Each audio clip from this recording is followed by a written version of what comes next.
Okay, so this is for all of you who have been asking about kombucha.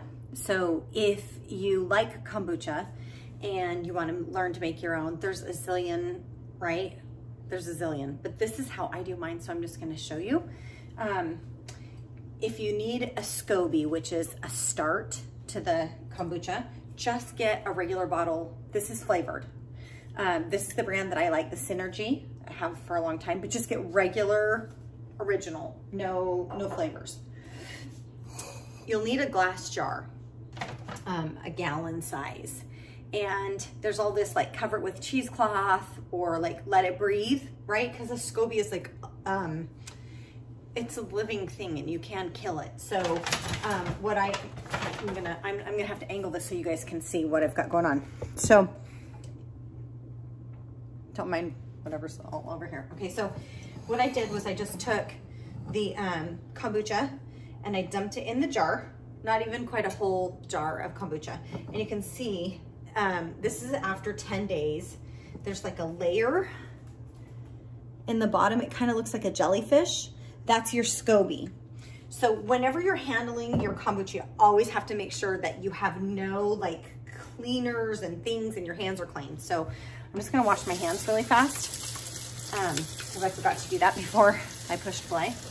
So what you're gonna do is after 10 days, right, you dump your bottle of kombucha in there and it likes warm and dark. It's a fungi basically, right? So I had mine covered up like this and it was in my pantry. The lid like that, it doesn't seal tight, but it seals well enough. So what I'm gonna do is I'm gonna reach in and I'm gonna grab the scoby out and I'm gonna put it just in a glass bowl. And it's a little slippery, so you gotta be careful. And then all the rest of this start, just leave that in there, it's fine. So this is it right here. It's a little, you know, and you can actually, there's actually 2 starts right there. I could actually give that to somebody and they could start their own, and you'll notice this thing, it will build layers to it. So it's got 1 layer right here. So what I have is just a black tea. So this is 5 tea bags, 5 or 6 tea bags is what you want to use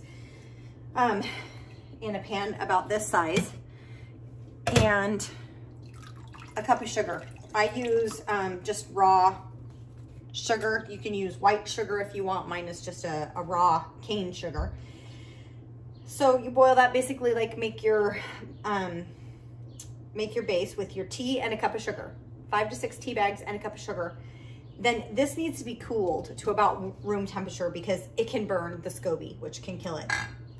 And then I'm just gonna take this with all this in there, set it in my sink just so it's easier for me to do. And I will pour this inside. And I did kind of spill, so now I have to wash the outside of the jar because I don't want ants to come because of the sugar in here. So it's basically gonna take the whole thing.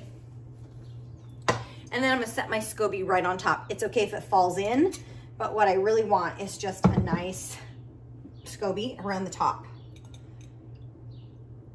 I'm just gonna set him there and hopefully it stays. And if it doesn't, that's okay. So that's it, right? I'm gonna put the lid on. I'm gonna wash it, the outside, just so that it's not sticky and ants and whatever. I'm gonna put the lid on and I'm gonna put the bag over the top and put it back in my pantry for 10 days. And in 10 more days, I'll be back to show you step number 2, which is where I harvest this and some ideas to use for fruit or sweeteners if you want to flavor it, because I do flavor mine and I flavor it with fruit. You cannot add oils or like other things that are going to kill it. So that's basically step number 1. Get a bottle of kombucha, make sure you have a glass jar, let it sit for 10 days, grow your scoby, and then add your base, your tea and sugar to the base, and let it go for another 10 days. Okay, so that's step 1. See you soon.